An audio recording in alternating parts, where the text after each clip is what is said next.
Star plus पर telecast होने वाले आपके प्यारे शो अनुपमा के करंट ट्रैक में आप सभी देख पा रहे हैं।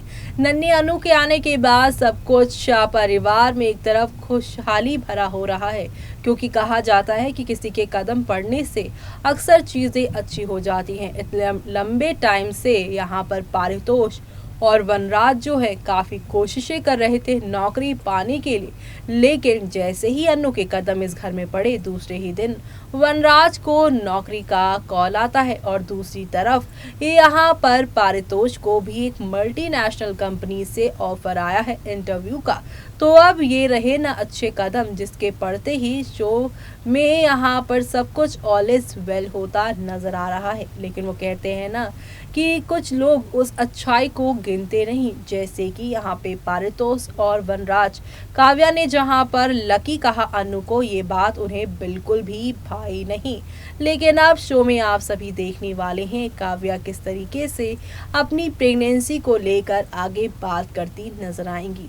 जब वो यहाँ पर पहले ही वनराज से एडॉप्शन की बात कर रही, तो एडॉप्शन के बारे में यहाँ पर वनराज ने कहा था कि अपना खून अपना ही होता है, एडॉप्शन चाहे कितना भी कर लो।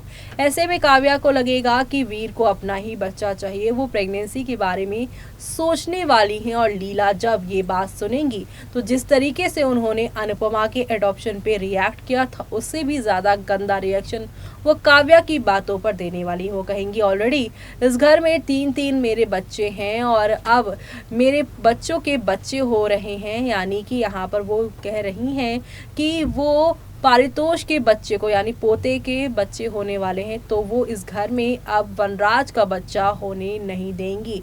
इससे हमारी सोसाइटी में काफ़ी बदनामी होगी। यानी कि काव्या की जो यहाँ पर इमोशंस है, जो उसके यहाँ पर एक ममता उसके मन में जागी है बच्चों को लेकर, उसको कहीं ना कहीं वनराज के बाद लीला खत्म करने की कोशिश करेंगी। लेकिन काव्या जो कि हमेशा से ही अपने बारे में सोचती आई हैं, सेल्फ लव उन्हें है, लेकिन यहाँ पर अन्नू से मिलने के बाद और काव्या की यहाँ पर आपने देखा कि किस तरीके से वो किंजल के प्रेग्नेंट होने के बाद उनका ख्याल भी रख रहे हैं। एक अलग ही पर्सनालिटी काव्या की इन दिनों बाहर निकल कर आई है, जिससे अब देखने को मिलने वाला है कि काव्या किस तरीके से अब अपने बच्चे के लिए स्टेप उठाती हैं। क्या काव्या कदम उठाएंगी जिससे शाह हाउस में एक नया बवाल क्रिएट होता है या फिर एक नई कहानी क्रिएट होती है, वो सब देखना आप लोग शो के आगे आने वाले एपिसोड में देखना बिल्कुल भी मिस मत करेगा, क्योंकि शो के आगे आने वाले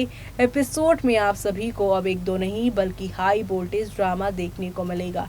इसी के साथ मुझे यानी कि जूही को दीजिए इजाज़त। Bye bye, take care.